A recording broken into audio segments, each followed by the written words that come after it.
Na na na na na 2025 na na na na na vzpomínáš na 2024? Bylo to takové období. Začíná ti další den, připadá ti stejnej. Přemýšlíš, že půjdeš ven, ale slyšíš pa. A už se blíží chapadla, už tě mají ve spárech.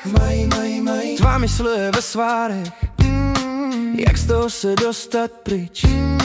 Upletla si snad tě bič, ale to je jen takové období. Všechno jednou přebolí. Ty se nesmíš bát. Musíš jít s hlavou vstyčenou, vzitečnou. A když vidíš sebe sama zničenou, tak doufat. To je jen takové období. Všechno jednou přebolí. Ty se nesmíš bát. Musíš jít s hlavou vstyčenou. A když vidíš sebe sama zničenou, tak doufat. A s trochou štěstí bude chtít jen hodinu houpat. Hej. Další den ti začíná, jako jící mašina. Když se řekne musíš jít, neříkej, že musíš pít. Občas chceš nic neřešit, občas jenom chceš si psát. Ale se štěstím zajdeš chcát. Nezoufej si, neplakej, ne, on už bude velikej. Protože prostě je jen takové období. Všechno jednou přebolí. Ty se nesmíš bát a jít s hlavou vstyčenou. Když vidíš sebe sama zničenou, tak doufat. To je jen takové období.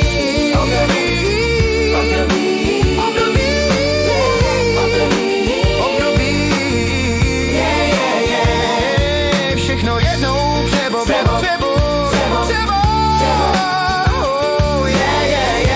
ty se nesmíš bát.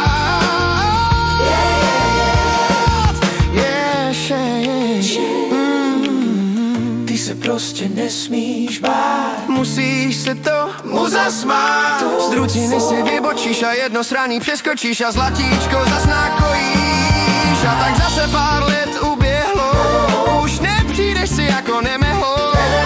Zkušenosti s roky přišly, některé věci ti vyšly, ale další období se blíží. S číslama se mazlík plíží. Já vím, že je to jen takové období. Nezoufám, jen doufám. Jen takové období. Všechno jednou přebolí.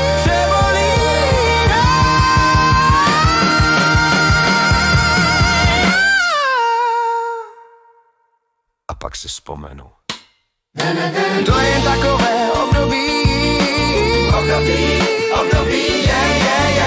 Všechno jednou přebolí. Přebo.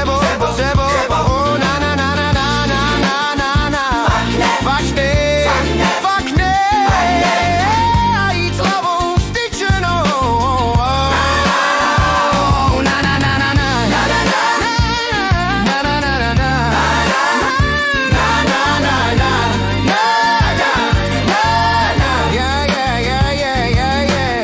A prostě sama víš, když vidíš sebe sama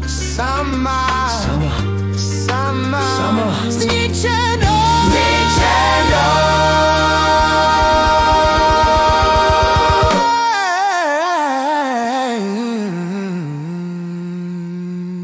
Tak doufat. To je jen takové období. To přebolí.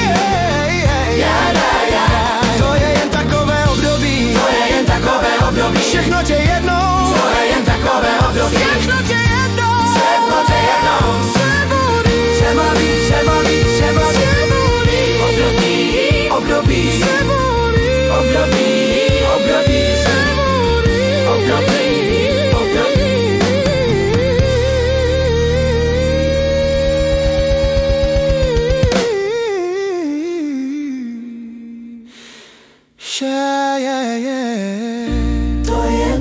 Období. To je jen takové období. Všechno tě